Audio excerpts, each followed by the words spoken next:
So I'm going to show you how to remove the battery on your Samsung Galaxy SmartTag 2.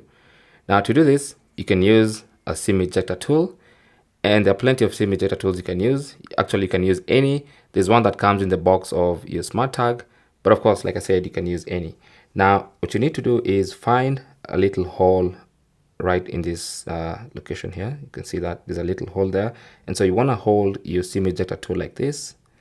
It's going to be a bit of an angle because of this, but then you want to push it down. Okay, so you just push it like this until this the tray that's holding the battery will pop out. Okay, so if you want to, you can just use a hard surface like this, just push it, and then the battery tray will pop out, and then you can use the tips of your fingers to simply pull it out. And that's how you can remove, and possibly if you need to replace the battery of your SmartTag.